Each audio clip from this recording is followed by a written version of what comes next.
Welcome back to the JT&P UnCut show and back to the JT&P UnCut YouTube channel.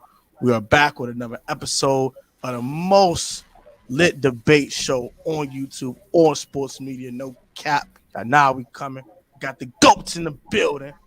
Got Timmy Turner wishing for a burner, aka Mr. Tim from Tim Post Talk. And we got Jeris from the corner. In the right-hand corner. Corner. We're going to get right into it. We're going to waste no more time. It's like they ready to go. They had no useless banter today. They just ready to go.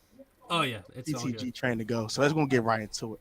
So let's start with a kind of a controversial thing that happened it was over the weekend or over the past week. Keith DeLeeb and his brother got into a fight, which led to an unfortunate shooting. And it led to Keith DeLeeb leaving Thursday Night Football because of it. What are your thoughts on the situation? Do you guys know any nuances or whatever is going on behind the scenes that we don't know, that you might not know on the surface? And yeah, I don't know a whole lot about all the fine details, but that's so bad on so many levels. Like it's horrible to get into a fight. It's a 9-year-old football game. And you guys, as parents, are fighting on the sideline. I mean, I know that parents get crazy during these things. I've seen it growing up through sports. I'm sure you guys have as well. Like, I remember one of our refs made a bad call. We were probably like 7, 8 years old.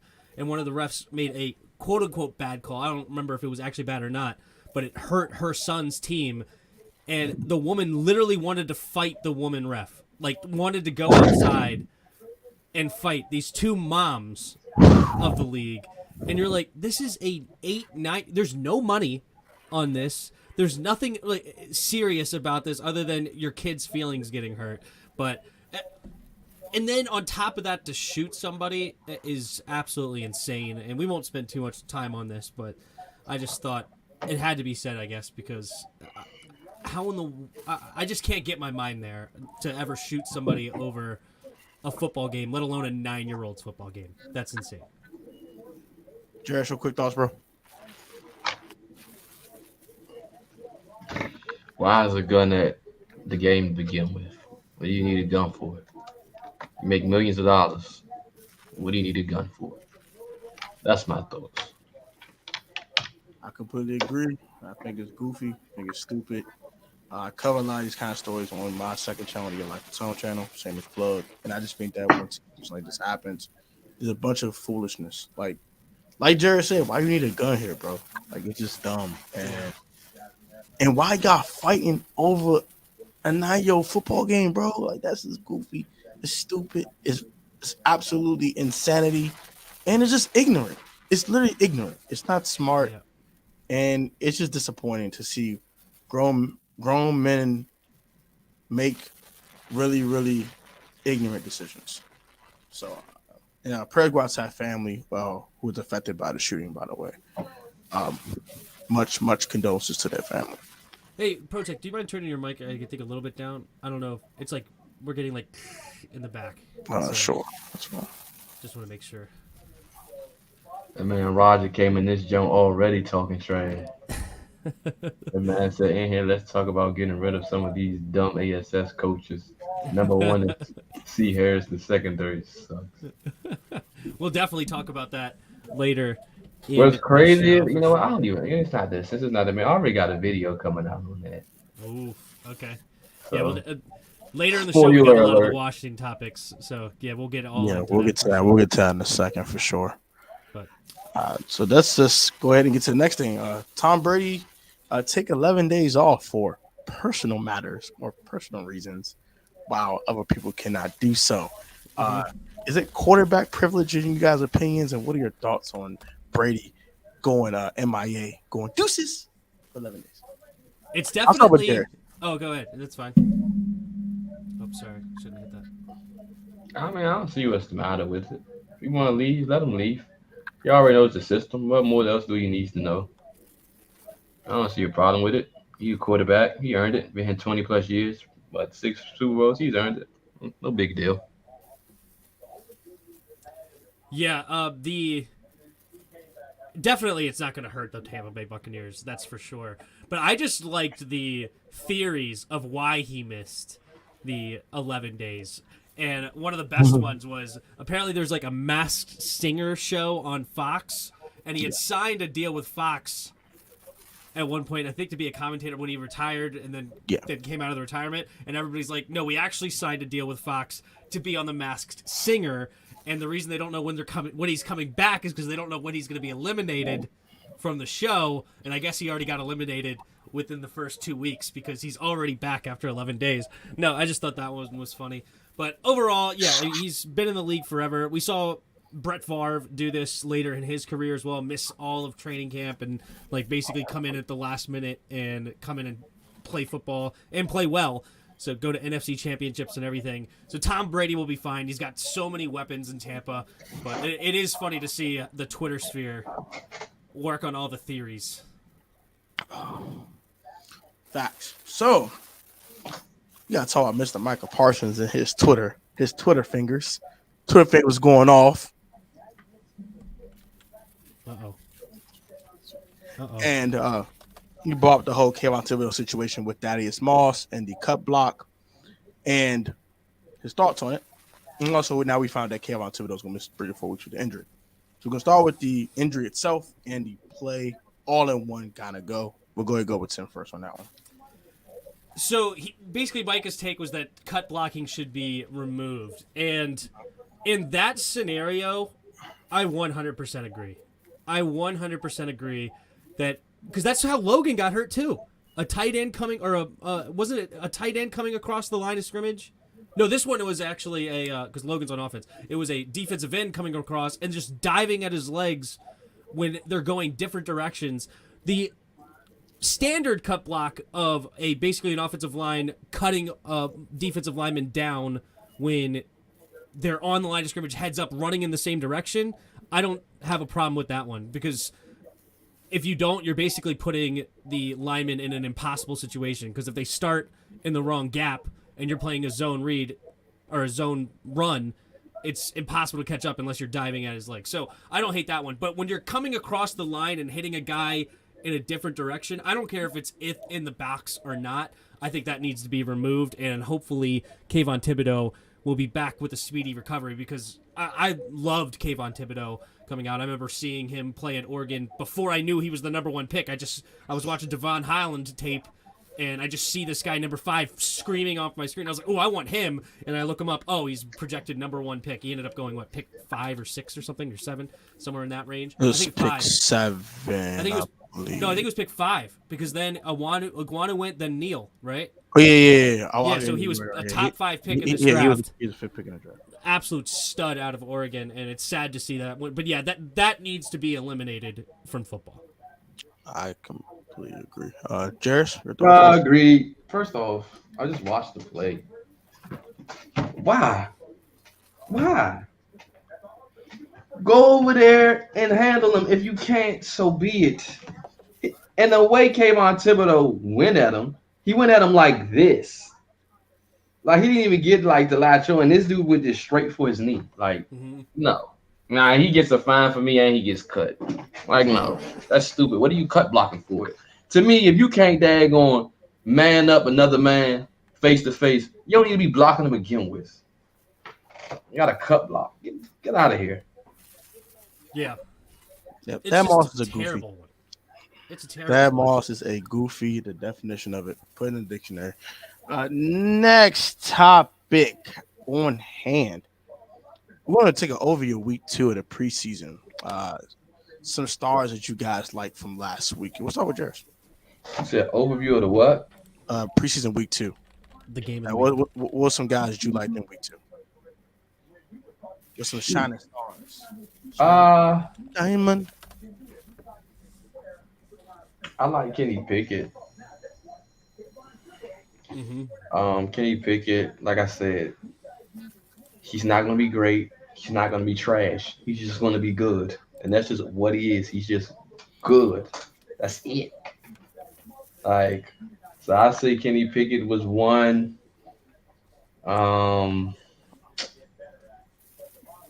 That's probably it from what I've seen. I wrote down a few guys that we can go over. So I also had Kenny Pickett written down, but I have 3 other offensive players, 3 other defensive player, and 1 special teamer. And we'll start with the special teamer. Go ahead. Obviously, the guy from Dallas. Yeah, the Cavante, Turpin. 2 return touchdowns in a single game, looking like what's his name? Dante Hall from the Chiefs back in the day. Yeah, talk about a human joystick going all over the field using the spin moves and everything. He looked tremendous. A kick return touchdown and a punt return touchdown. Great plays by him. 2 receivers and 1 tight end I like right now. And one was from 2 years ago. I'll start with him. Mike Strawn from the Colts. He was an 7th round pick, I believe, but he's a 6'5" athletic freak. He just came off the PUP list and immediately comes out with 3 catches, 45 yards, and a touchdown in the game versus the Lions. So, hey, if you have a keeper league where you can have that taxi squad and you don't have him on there and he's available, I would definitely go after him. Another guy I liked, and I liked coming out of this draft from Boise State, was Khalil Shakir. Oh shoot! I got 2 more guys again. Yeah, okay. After I give my last 2 offensive players, and then you can go and I'll switch over to the defense after. But Khalil Shakir right now, in week 1 had 5 catches, 92 yards. In week 2 had 3 catches for 59 yards. So that's 8 catches for 151 yards so far in preseason. Gotta respect him, and he's on the Buffalo Bills. If he could become another option, they already have Gabe Davis and Stephon Diggs, and if he could become that 3rd option there, that is huge and could be actually fantasy relevant potentially. And another guy that's going to be tough to be fantasy relevant because of who he's behind, and that's Isaiah Likely, the tight end for the Ravens right now. Oh my goodness. 8 catches, 100 yards, and a touchdown last game. Before that, he had 4 catches for 44 yards. My dad was the one that called him out on Skins in the Game before. He was like, I want Isaiah Likely as the tight end, and he's looking like an absolute stud right now for the Ravens. Yeah, Roger agrees, or apparently he said it before I did, but I wrote him down as well. So, but go ahead. You had a couple more guys? Sam the Goat Ellinger.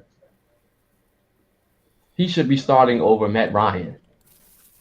Sorry, not sorry. Sam Ellinger's that dude. The moment he goes, I'm not going to hope somebody's injured, but I hope a scenario happens where Matt Ryan and Nick Foles do not find themselves in a lineup where they have to force Sam Ellinger in the game. And they're going to see, and he's going to rise and show that he should be the quarterback of that team. Now, I'm going to tell you this. The 49ers have a similar situation to what we had in Washington. Okay. To me, Trey Lance is RG3 in this situation. Brock Purdy is Kirk Cousins. In the event Trey Lance goes down, let's say for 5 weeks, Brock Purdy plays well, Trey Lance don't need to get back in the game. That's how I feel, honestly. He's gonna take Trey Lance's job.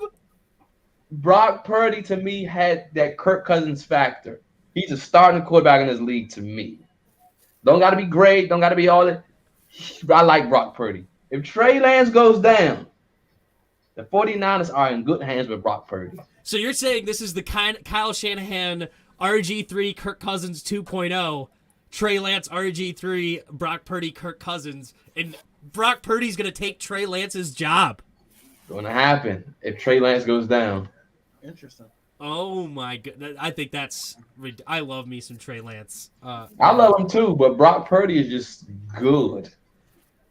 I don't think Trey Lance is going to have the same injury problems. He's actually neither. But I'm saying he's got great size. All it takes is one, and then Brock goes crazy. Then it's over. All right, so I got 3 other defensive players here, and one was the obvious one. The number 1 pick is looking great with a sack in the Hall of Fame game and then another tackle for loss. He's looking strong, and we're going to have to face him in week 1. Trayvon Walker, yeah. 2 other guys, though. Nakobe Dean is looking strong for the Eagles right now. Had a couple of nice tackles, including one stuff in the run game against Breece Hall, the second running back, or number 1 running back off the board to the Jets. So That's a guy I really wanted, unfortunately. And then another guy that just played us, and he's looking good, is George Karlaftis. All right, he had a sack, and it was a beautiful sack with a spin move, beating 2 guys to Carson Wentz, and he's looking really, really good right now. I think he was a first-round pick as well to the Chiefs. He was projected top 10 for a long time, ended up falling into the 20s. Chiefs may have gotten an absolute steal of the first round. So those are my main guys I was looking at as far as takeaways from the Shining Stars for the So preseason. those are the guys that shine bright like a diamond. Did you have anybody, Protech? No. Did you So have those anybody? are the guys that was shining bright. They were shining bright like a diamond. No, I was asking if you had anybody. Like, did you Oh, have anybody else? Or there's a guy in our game actually. Shaka Tony flashed last week, a sack and a half. The TFL, of course, with just a sack and a half. He's the only guy that has some bend on our team last week. Actually know how to get to the darn quarterback instead of being almost there. Montez Sweat. Yeah. So Shaka Tony was a shining star to me, and I agree the rest of you guys shining stars. Brock Purdy, Trayvon Walker, and guys of that nature were definitely also shining stars for me as well. So I agree with that. George Karlaftis, yeah, he's pretty darn good. I actually like him a lot too. So I completely agree with those. all right, yeah, we'll talk. What was about your Shaka favorite later. game of the week, fellas? And whoever wants to go first, it's fine with me. Tim, want to go first? Yeah, you're good. So I had 2 games that were interesting. One was kind of more of a meme. I think it's hilarious that Buffalo just absolutely dismantled. And Case Keenum, of all people, went 16 for 18, just destroying the Denver defense. I'm sure Denver didn't play like any starters, which is fine. But I thought it's always funny to see 42 points in a preseason game. That is unbelievable. Another interesting one, and this one's for Roger. And I was watching this game. And Houston was running a little RSO, baby. Roger Smith offense, power O. Again, it was against the Rams backups. But they were looking strong doing it. And Davis Mills could thrive in that type of an offense throughout the regular season. Not that I think that Houston's going to go very far, but they could all of a sudden squeak out like 5 or 6 games, which I think is more than most people are predicting right now for a team like Houston, and upset some people. If they control the line of scrimmage and hit play action, and Davis Mills is a smart, high IQ QB with great size, also some decent, reasonable speed. It's no shiftiness, but just top in speed. That Houston game is actually kind of an interesting one to me if that's how they're going to play it, and they could upset some teams in a big way. Play a little spoiler, potentially. Interesting. Any games that caught your eye, Jeris, this week? No. Damn, that just sucks. All right. I had one more then. Sure. This one I want to hear, Phil. The Philadelphia Eagles, man. I'm mad about this one. I bet on the Browns. Dude, it was a missed field goal, okay? And they lose by 1. Missed field goal. They allow a 50-yard bomb to some track athlete that doesn't even know how to play football. And they also had Josh Rosen is just hot garbage. I hate Josh Rosen. I'm like, dude, he's a first-round pick. He should be able to slice and dice in the 4th quarter of a preseason game. Oh, my God, he's pathetic. And so that was a really frustrating game to watch, considering I had money on that game. Like, the Browns are a really good preseason team. Kevin Stefanski is undefeated in the preseason, and he wanted to win. He was using his timeouts in a smart way. He was doing his darndest to win that football game, and it was just a bunch of little things. I think there was one other thing that irritated the crap. Oh, they dropped a pick 6 right before halftime. The dude undercuts it. It's a beautiful undercut pass. And he should have just been off to the races, and instead just lets it go right through his hands, looking like a DB. Ugh, I hated it. Oh, that game was so frustrating to watch, especially since I bet on it. But Atlanta's got to win me my money back tonight. Yeah, Ritter. Get it done. Get it done for Tim. No. I'm saying Ritter needs to lose. I'm betting on the Jets. Oh, crap. Never mind. That's tough, then. Sorry. You bet against the wrong guy. Mike White, light him up. Yeah, Mike White's about to slice and dice. You don't bet against Ritter. That's one thing you just don't do. All right, we'll see. You did it last game. Yep, we'll White, see. do it to him, Mike White. We'll see. Generic name. 55 overall, no badges. So I was like, I got the Jets winning No tonight. I specific think So- Atlanta just got lucky last week. He threw an interception that should have ended the game. It got dropped. It was So lucky. you lost. So I was right about one of my lock-ins. I said the Ravens locked in. They won. And Yeah, what was my other lock? Your other lock was Atlanta. Okay. My two locks were the Raiders and the Jets. So what's my record right now? You're 3-0. I'm also 3-0. And Tone, I think you're 0-3. it's the preseason. I don't care. You bet on Seattle and Minnesota, and you got both of them wrong. That sucks. Oh, that's funny. But I got the Jets, so one of us will not be undefeated anymore after tonight, and you know it's going to be me because Jeris is just looking through those rose-colored glasses. Like, Rida, do it to him, Rida. What our generic name, main man Mike White gonna do his Thug These. Oh yes, the generic name, Mike White for president. Mike White for president, man. 55 overall, no badges, no specific animations. You're gonna just do y'all dirty. Let's stop the Mike White love for real. That is hilarious. So the Ravens have won 23 straight preseason games. Yeah, Lee. It's a long streak. Uh-huh. Does Washington have a chance to break this preseason streak or no? Yeah. Well, Jersey. Because of one man. And he's the quarterback, and he's going to be wearing number 14. They get ended by one Sam the GOAT. How it happens, he ends it. That's my bold prediction. We have no shot at winning next week. Tyler Huntley is Watch about to drop. He dropped, I think, like 400 yards of total offense last year against us. He's going for 500 total yards of offense. This secondary is playing like absolute dog water. It's horrible right now. We'll get into it later, but the defense is just disastrous, and Isaiah likely is about to drop a bunch on us with Mr. Huntley. And they're going to play hard ball, like RSO offense, and it's going to be tough. It's going to be tough. Sam Howell.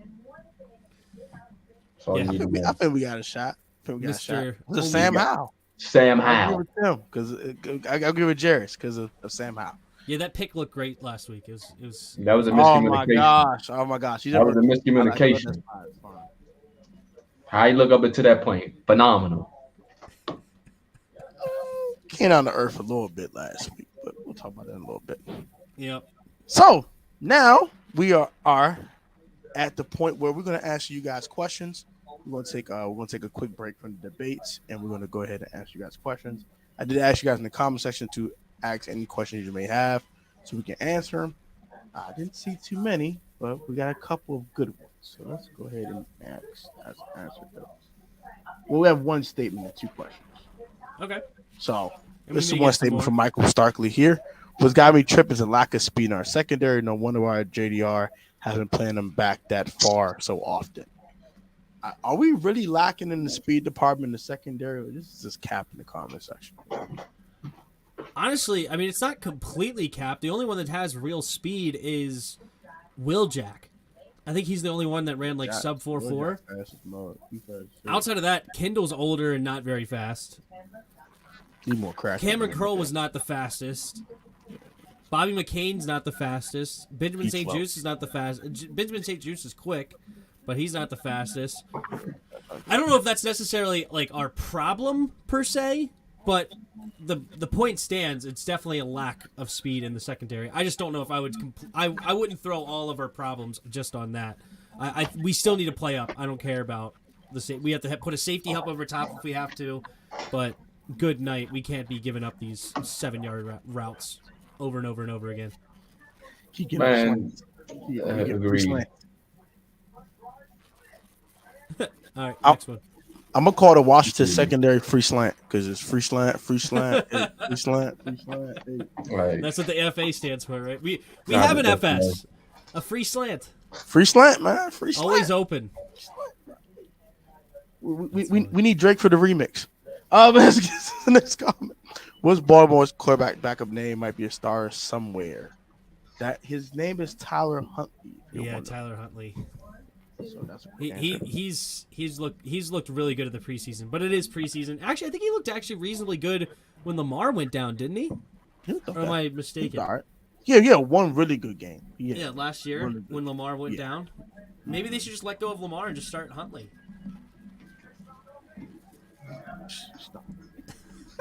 Stop. We're not going to talk about that. Why did Logan Paulson say that Shaka Tony's put on IR? Was he mistaken? Do I miss something?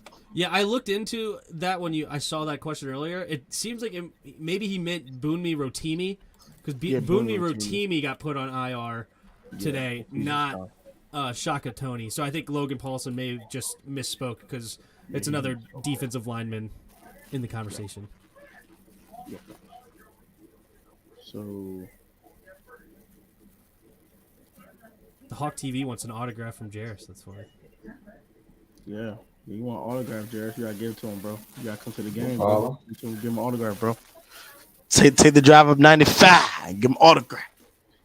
Mm-hmm. So we got some good news today in Washington Commanders community. Mr. Logan Thomas is back from the PUP list. And he did some individual drills today. Looked okay. How big is this for the Commanders? I will start with Jeris because I heard it from him a little bit. Huge. Because Carson is going to target the living crap out of him. Huge. He might go for over 80. He might go for over 8 because I believe that's how much he's going to target him. Now, I'm hoping that he doesn't because I want Cole to be the tight end number 1. I don't want Logan to be tight end number 1. I want Cole. Because Cole to me is just better than him. Perfect. I don't know if he's playing week 1. We'll see. He's finally out there. But having Logan back, that means red zone target. That means the offense is opened up even more. That means that's another threat that defenses have to worry about, whether that be man coverage or in zone, whatever the case may be. Logan, that means we can score at will. That means we're going to be able to stay on the field. And that helps out when we get down to the red zone so we can punch the football in. Great that Logan's back. And it also helps out in blocking too as well. So, fantastic. That's what we need. And he's the greatest security blanket for Wentz. Jeris is 100% correct on the fact that Carson Wentz absolutely loves his tight ends, and we've seen that over and over and over again. I feel like they told him last preseason game, you need to get it to your receivers somewhat, because he finally did started targeting Curtis Samuel. Terry, I think, had a catch. Jahan had a couple of catches. So I think he made it a point to try to get it elsewhere, not to mention we had no tight ends. Armani Rogers played fine, but literally it was him and Eli Wolf, and that's all we had at the tight end position for the entire game. Which also goes to show, which is why it's so massive that Logan's back, because the rest of our tight ends aren't healthy, right? And it's getting scary out there, and I'm glad to see that he's finally making the next step.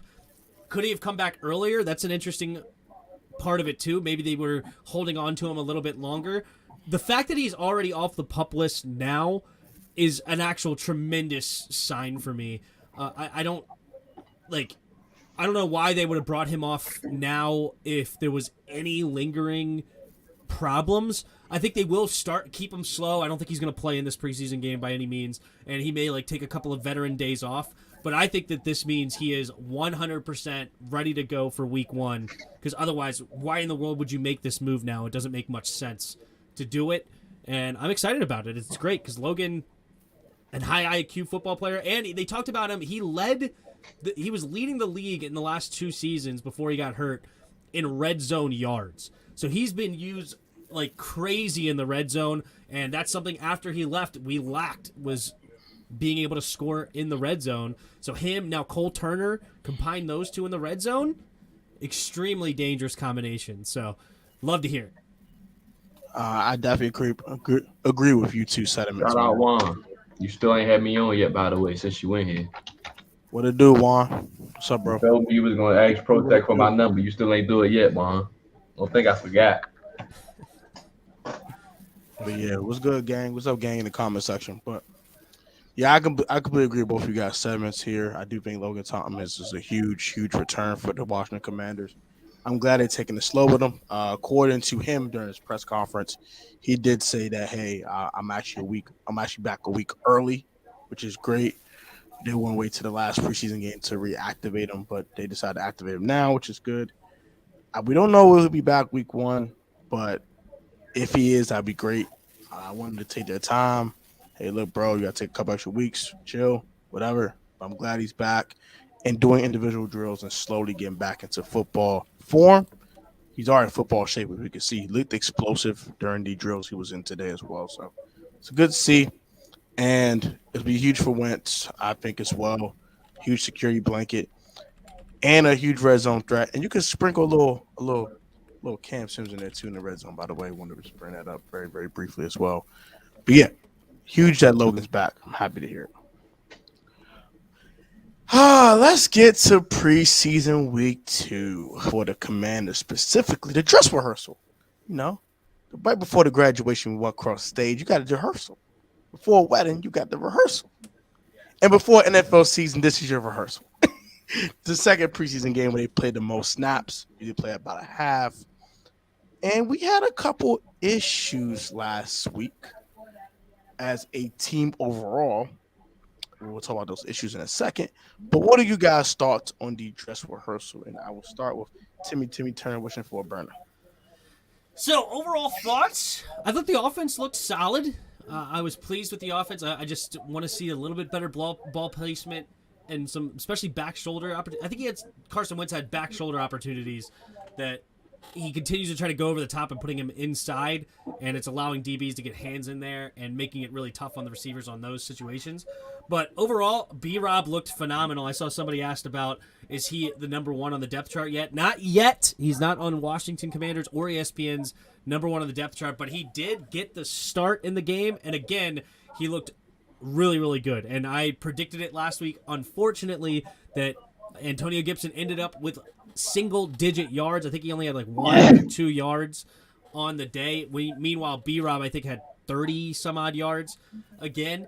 So B-Rob should be number one in on this team. He's the better in between the tackle runner, and that's what we need on a first and second down basis. But I love getting Antonio Gibson the ball any way we can, because the guy's an extreme athlete and can be extremely dangerous in an open field. But as far as the defense is a massive problem. And there's one in particular that I will get into when you ask this question. But the run defense was really good. Let me give him some props first. The run defense was tremendous, but the pass defense has a lot to be desired. Jack Del Rio's 7, 8, 9, 10, 11, 12 yards off the line of scrimmage consistently throughout when you're going against a guy like Mahomes. Like, yeah, he could bust you over the top. I understand that, but you're just making it too easy on him to give just quick pitch and catches, getting him in a rhythm, and that was extremely frustrating to watch. There was a bad penalty on Will Jack that should have got him off the field on the first drive, but pretty much that was the only third down they played well on, and that was frustrating to watch. So overall, there is things to be concerned about, but it is preseason. We'll see where this goes. Okay, time for some real. Mm-hmm. Time for some real. The defense was trash. Okay, let's get that out the way. The offense, to me, shout out to Scott Turner. His play calling has been exceptional, though it was very vanilla. Exceptional. He hasn't made one bad play call that I did not like. Okay, Scott Turner, good. Keep up the good work. I don't care about RB1 at this point. Whoever plays, that's who play. Okay, I don't care. That's his way of saying, by the way, that B-Rob should be number one, because he can't bring himself to say it, but that's his way of saying it. No, he shouldn't be number one. But I'm not about to get into that debate. He shouldn't. Now be he walks. Now he has to step up and say it. He shouldn't be number one. The offense is just going to be phenomenal. Like, I am so excited about this offense because I don't think nobody going to be able to stop us.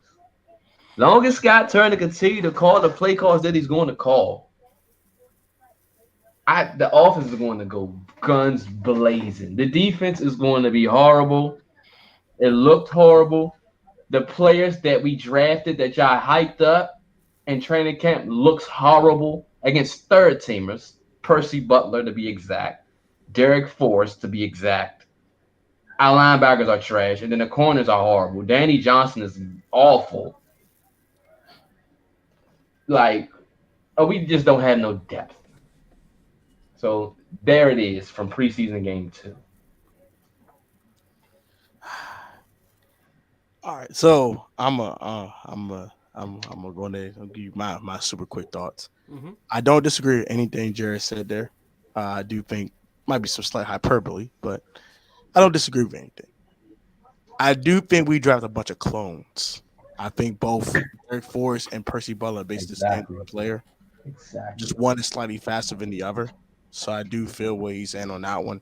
Both of them are really good Buffalo nickel candidates. Exactly. Just go silent and call us I back. keep saying he's not a free safety. He's not. When you see him come downhill on that quarterback, that is what he's good at. He needs to be closer to the line of scrimmage. He's not good out in coverage at all. He needs to be close to the line of scrimmage. He likes to hit. He's basically a more athletic DeShazier Everett. That's what he is. Ooh. Brady, put him down in the box. He's not a friggin'. He's not a safety. He's not. But He yeah. ain't a linebacker either. Can they just call somebody? I'm tired of it. But let's just go ahead and got the overall thoughts out the way. Mm-hmm. We gotta talk about one of our coordinators. We're not talking Scott Turner today. This is the first time we're not digging in Scott Turner's behind in a while. Scott Turner is not called a bad vanilla preseason. Unlike our defensive coordinator in Jack Del Rio, he wasn't calling good games last year. As you guys saw, we did finish 22nd in scoring and 25th in yardage. And we did start off in the 30s in both categories in the first 7 weeks, which were absolutely garbage and trash and awful. If it ain't turned up to a little 4-game winning streak to kind of pad the stats a little bit, if it was trash again, if it now we're back to being trash and more trash. So, is it a make or break year for Jack Del Rio, or should he go right now? She like, hey, pack your bags, hit the Sam Mills treatment, kick the dope. You got to go. And we're going to start with the corner. Bye. Now. I told Tim this the year we had a top 2 defense. He didn't believe me. That very next year, he got on a train. I'm good. He does not know what he's doing.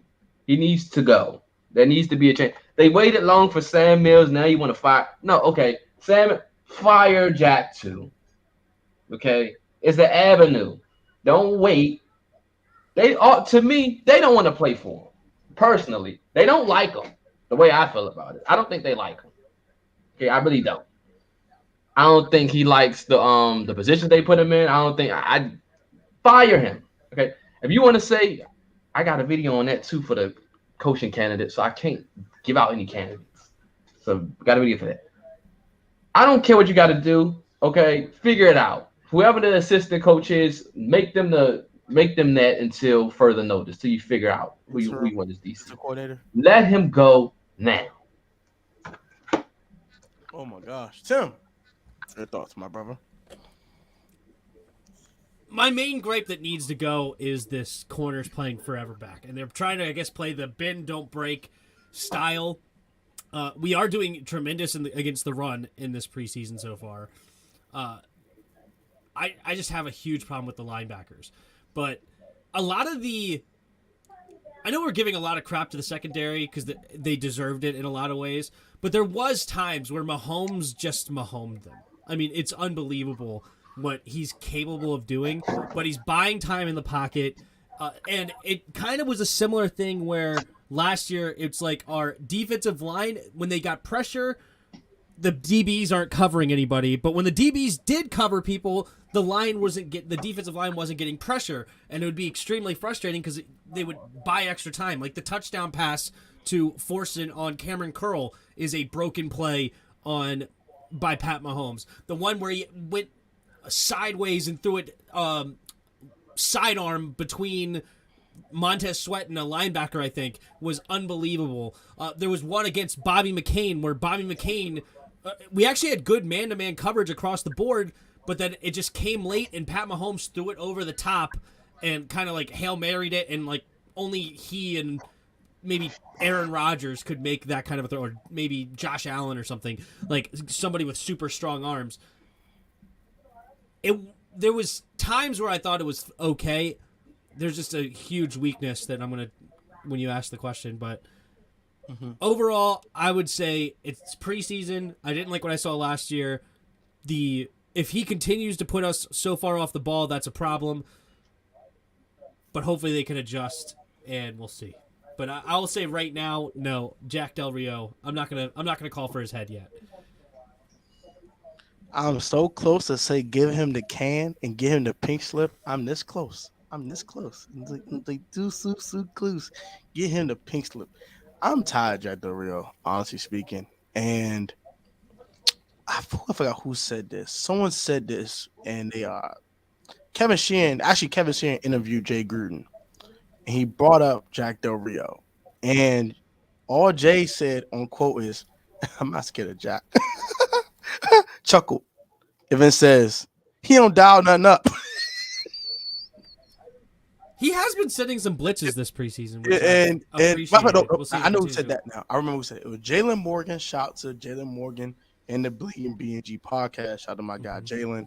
He did say that in his recap of the game when he brought the Kevin Sheehan interview with Jay Gruden, and Jay Gruden brought that out back in 2018 after we played the Oakland Raiders at the time. I take no stock into that though, because Jay Gruden said he wasn't scared of Wade Phillips. Facts. Also, I mean, facts. Jay Gruden just ain't scared. Like, who is he scared of? Like, Jay Gruden thinks he is the best play caller of all time. You know, like, he thinks he's so great. He made Andy Dalton look like a Pro Bowler. He made Kirk Cousins look tremendous. And, like, he thinks he's just awesome. So, I take that with a small grain of salt, because I think Jay Gruden has a lot of confidence, personally. Jay Gruden's a little cocky. I can't disagree, but I give it some merit because the defense of Washington with Jack. He needs to go. Okay, he needs to go. I'm almost where Jeris is. I'm pretty darn close. So yeah, they're going to get frustrated. They're going to turn on each other. That's what's going to happen. They're going to turn on each other, and the only way to salvage it is to get him out of office. Then they'll start playing. But until then, I'm already having my mind. We're bottom 5 defense. Like, I don't even care about the defense at this point. I already know we're going to get destroyed. It's just, luckily, we're going to have such a potent offense that it won't matter. So it is what it is. You heard it here first. So, talk about Jack Del Rio and how we feel about him. Who is the? There is still one guy, still one hope. Still one hope. Right now, we don't know when he's going to be back. Chase Young. Chase. Big dog Chase. So, who is the weakest link on the Washington Commanders defense? And we're going to start with Timmy Turner. He be wishing for a burner. That's really a question. There's one huge weakness so far in the starting defense. There's one huge weakness. I went back and watched the tape, and it was glaring. All right, I went and watched the all 22s. It is Cole Holcomb, and it's not close. Cole Holcomb in coverage is abysmal in coverage. He does not know how to play zone defense. He does not understand it. He does not know that, wait, I'm not supposed to be just guarding this piece of grass. I need to go guard a player. He left Travis Kelce wide open. He let I think he left Travis Kelce open twice in his zone, and that was the only player in his zone. What are you doing? You can't do that. And Cole Holcomb consistently out of position. I am he was one of the, I think, the biggest weakness as far as the starting defense was concerned, and we need to do something. And I like Cole. I know he had a ton of tackles last year, and it seemed like he's okay in the run game, but Oh my goodness, I have huge problems with him in coverage. It's so bad. He does not understand how to play zone. He is the reason the zone stinks. It was him and John Bostic. We threw it all on John Bostic last year until he got hurt because John Bostic also deserved it. But I think he learned from John. John coached him up, and that's a problem with Ron Rivera forever putting John Bostic as the starting middle linebacker here. But oh my goodness, it's so frustrating. And yeah, he is our biggest weakness. Jamin actually looks pretty solid. I'm appreciative of Jamin Davis, but Cole Holcomb is a problem. So Tim is saying Cole Holcomb is trash in coverage. Trash, throw him away, throw him away. So Jeris, who is your weakest link on the Washington? Anybody who plays free safety. Anybody who plays free safety is the weakest link. Because if y'all actually watch the freaking game, you actually listen to me when I talk, they consistently target the left side of the field. That is the weakest spot on the field for us. The left side. We don't have a free safety at all. That is the weakest spot. So it's easy to move a ball on us when you have Kendall Fuller over there. 1, and you have no free safety. 2. Kendall Fuller had a couple of nice plays. Whoop-de-doo. I gave him credit. Whoop-de-doo. Okay. He's going to get up against Valdez, Scantling, and Sky Moore. Like, what? Okay. A couple of fast receivers, though. Yeah. Okay. But I'm not this Valdez, Scantling, and Sky Moore. Okay. The free safety position, you didn't address it in the draft the last 2 years. You did not address it. Don't tell me Percy Butler and Derek Forrest was addressed in the position, because you came out and said that Derek Forrest was specifically drafted for special teams. So you didn't address it then, and then you didn't address it now. Free safety position will continue to forever be the biggest problem for me. You can fix linebacker. Go call Landon. You can't fix the free safety position. Landon can't cover a soul either. You don't need him to cover. So last year, when he was put in that role, what did he do? He balled out. That's when we're good. That's what we're missing right now. They can always call Landon. What you going to call for free safety? It's nothing you can literally do at free safety right now. Other than a trade, you're probably not going to do that. Well, until we call for a linebacker, the linebacker spot is our weakest link. Well, we disagree to disagree. I'm not even going to hold you.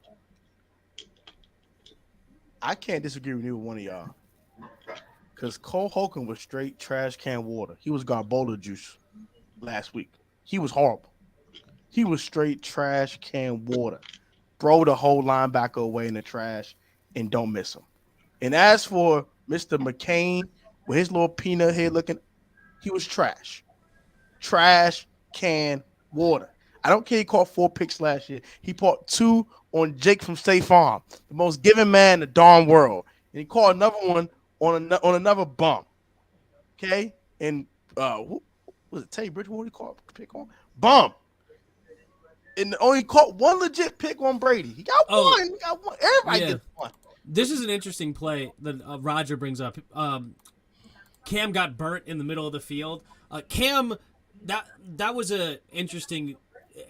Honestly, that one goes to Jeris, because Jeris was right with the free safety. Bobby McCain was the single high safety on that play, and he just cheated way too far to the left, which then left Cam in a struggling situation, because Cam was faking a blitz. He was acting like he was blitzed, so then he had to come screaming across the field to even get close to that defender. So it was actually solid by Cam Kroll to get. It wasn't like Cam Kroll was in front of him and just let him get beat deep. No, Cam Kroll was trying to disguise his coverage, acting like he was going for a blitz, and then screamed up there.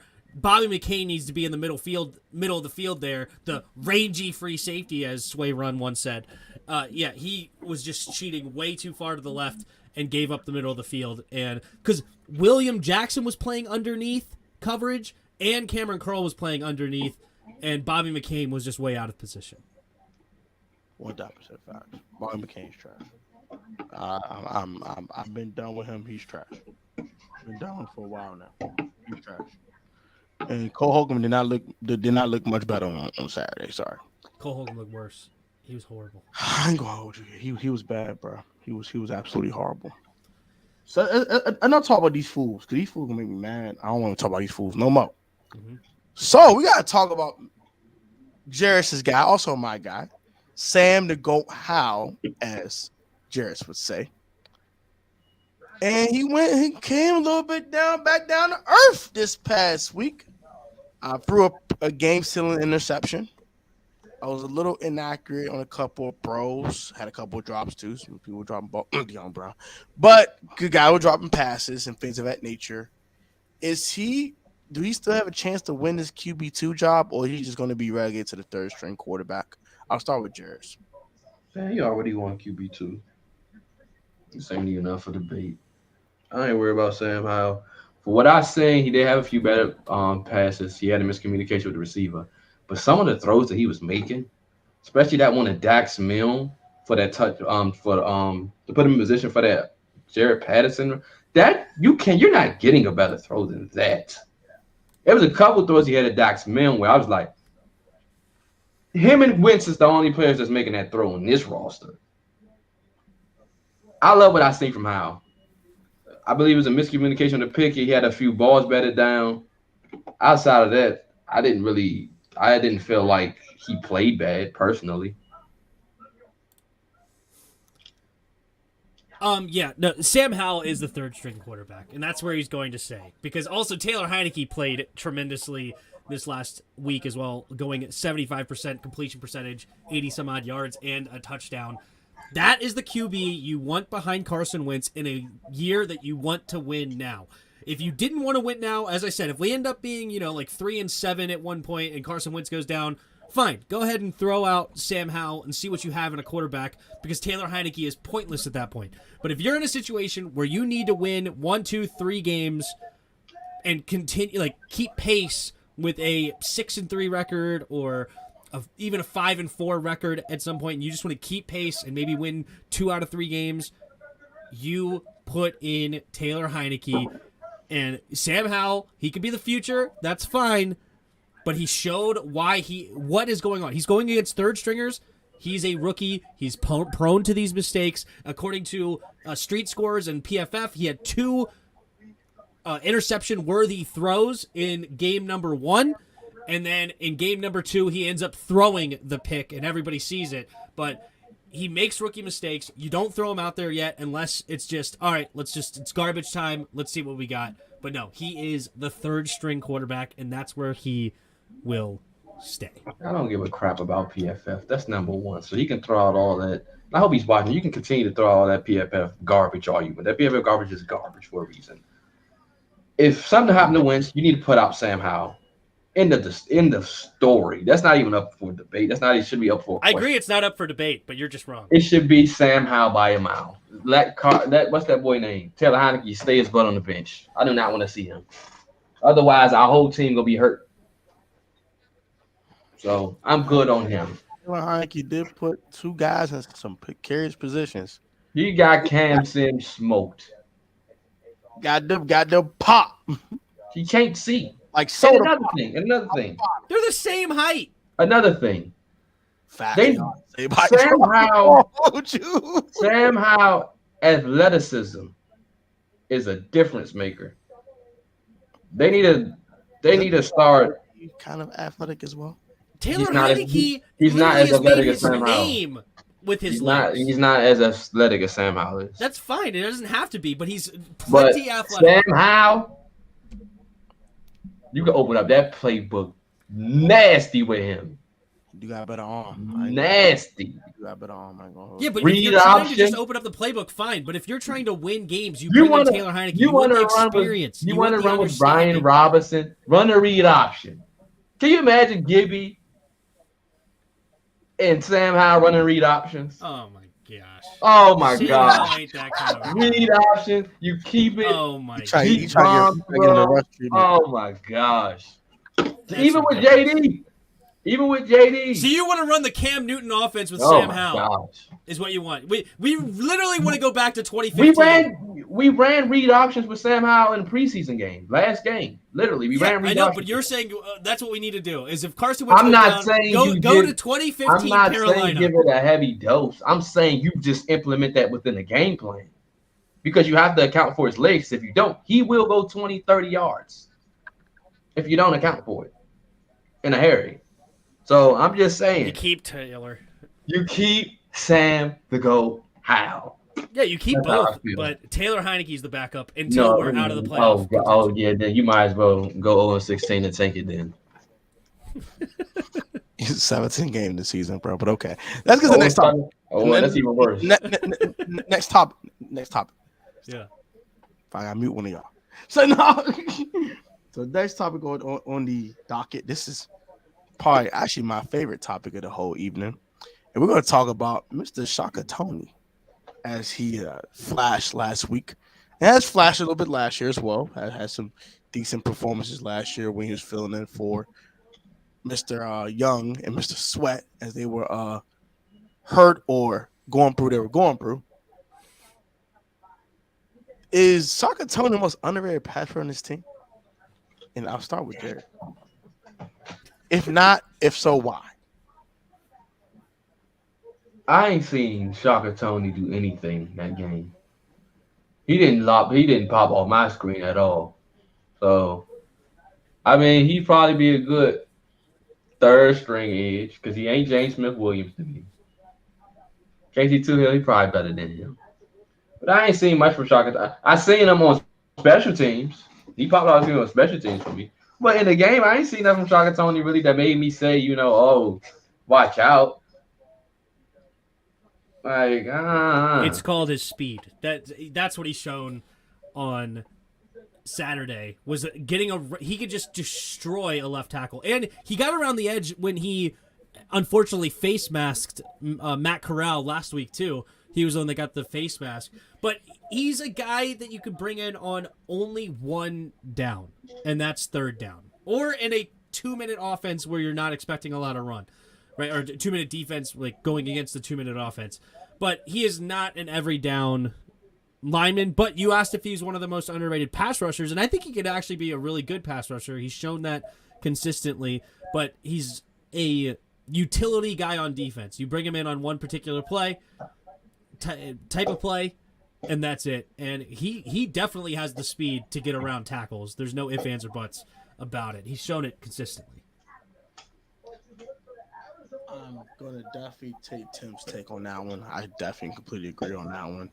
I don't usually take sides on this show, but I am a Shaka Tony stan. He is a Penn State alum. You don't have to say you're I'm a taking my Penn State side. fan. That's a given. You gotta just say you gotta say you're taking Jeris' side sometimes, just to make it seem balanced. It's the first time I'm taking anyone's side on this show, so just stop it, okay? Yeah, it's complete bias because he's from Penn State. Okay, leave me alone. But he's the only guy on this roster that shows some type of bend when he rushes. I noticed that Chaser had no bend at all. None. Montez has no bend at all. None. Shout out to Rio for pointing that out, by the way, too. I did peep it, but Rio did point out as well. Shout out to Rio from Rio Robson, Random Rio YouTube channel. But James Smith has a little bit of bend, but it's not like I'm gonna get this quarterback. It's a little slant. Shaka Tony, the only guy on this roster got a legit bend. On his whole roster, period. William Brady King don't got it. CS2 don't got it. None of them got it but Shaka. And I completely agree with you that he's a specialist. Kind of on a basketball team when you have a 3-point specialist. It's the guy that comes off the bench, light up for 3. Ask Kyle Crover. He's been a specialist his whole darn career. That's what I think Shaka Tony is, a specialist. On third down, hey, go get the quarterback, bro. Okay. Bend. Get QB. He ain't no run stuffer. He's not going to do that. He's too small.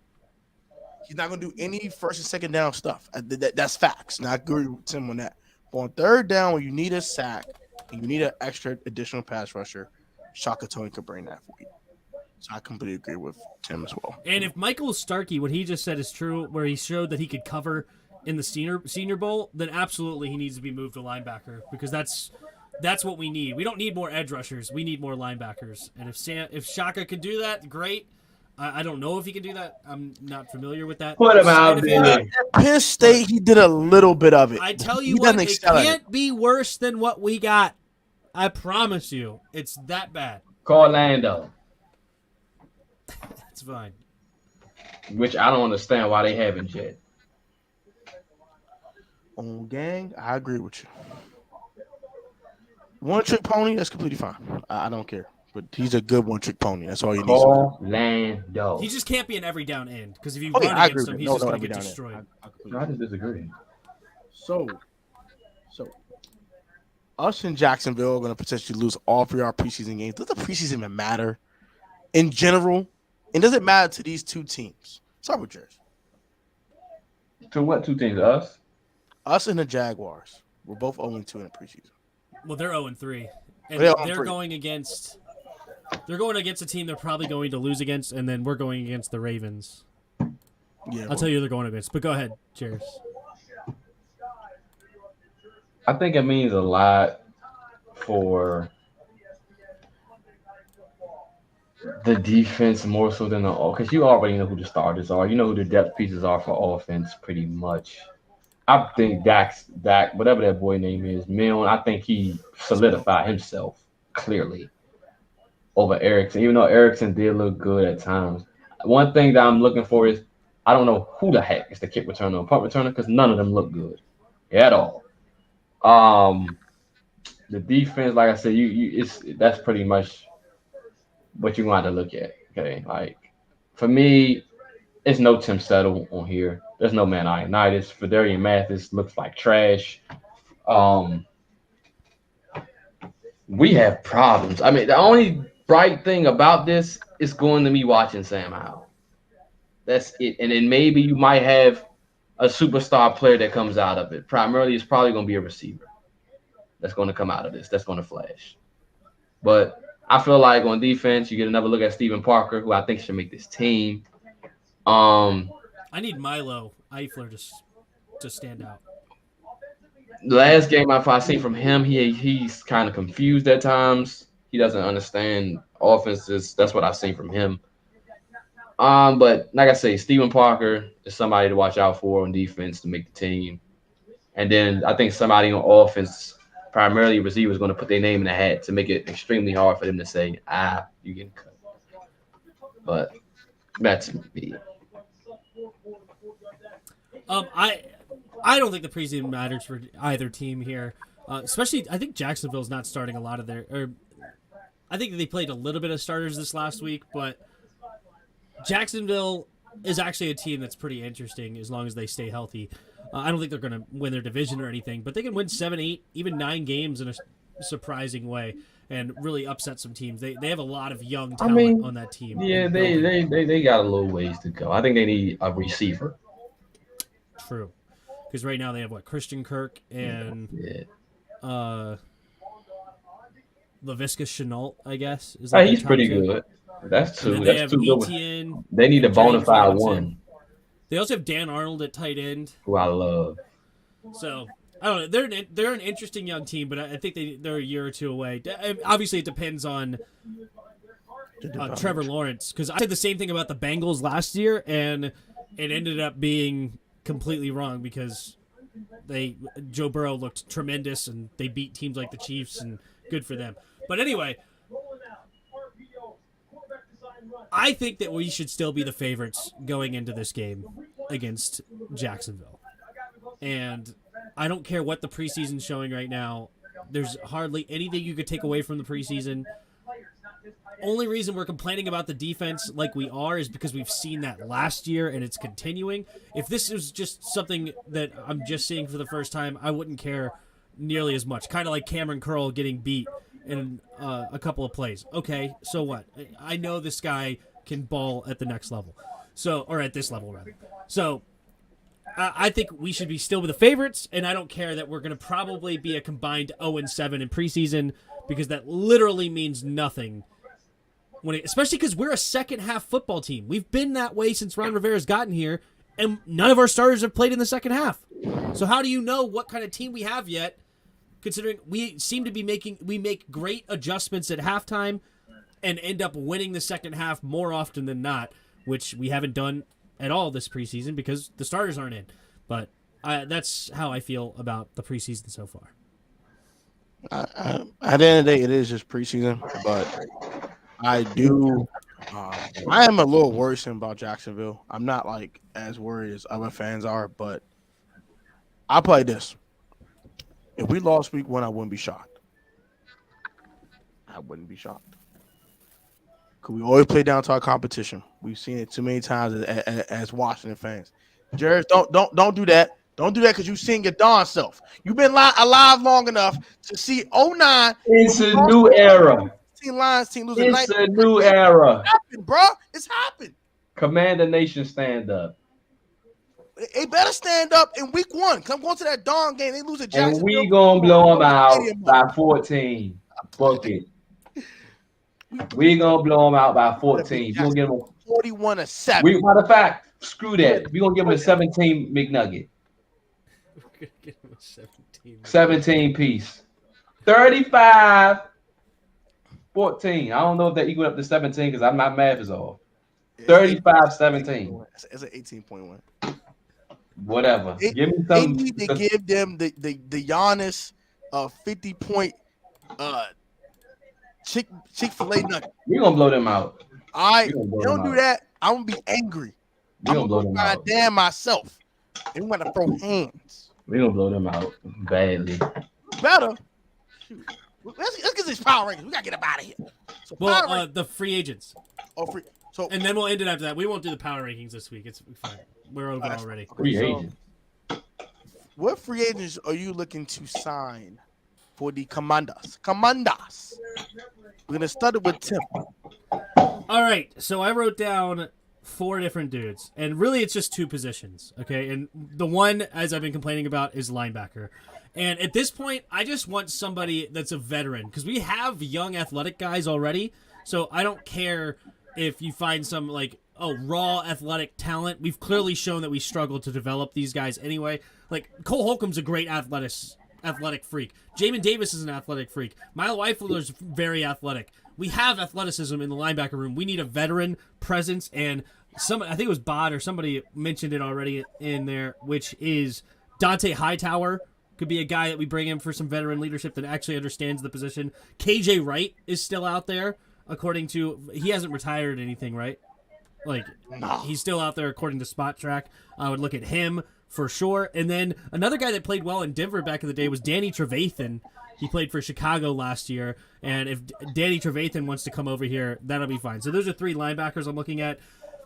Obviously, Logan coming back from tight end is good for us, and we have good young tight ends. But if it continues to have health problems at the tight end position, I want to bring in Jesse James. I think he could be a great dual threat as far as he's a great blocker and a serviceable guy in the through the air in receiving. I remember the huge stiff arm he had in the Steelers a few years ago, and then I also know that he punked Chase Young on a play when he played for Detroit in the blocking game. So the guy can do both, and if we need a tight end, Jesse James is a guy I'm staring at hardcore. So those are my guys. Boy, jive. Eric Flowers and Lando. That's the 2 guys we need to get on this roster. Pronto. Immediately. E-Flow and Lando. Fixes a lot of things. That's what we need in Washington. And as for me, I definitely agree with Eric Flowers. Actually, I don't trust Trey Turner. It's like this. He didn't even play yet. I don't trust him. That's the point. He hasn't practiced yet. He hasn't put in a darn uniform yet. That's my problem. So yeah, go get E-Flow. I agree with that. I saw a name in this comment section. Shout out to Roger Smith, the OG. Reggie Ragland, a guy that I read his name earlier too. Very interesting name as well. Dante Hightower was cool. I've heard that one as well. Shout out to Tim. He said that before this video, so shout out to Tim for that one. Mm-hmm. Even the guy, was it Alexander Johnson, AJ Johnson? Yeah, he's cool.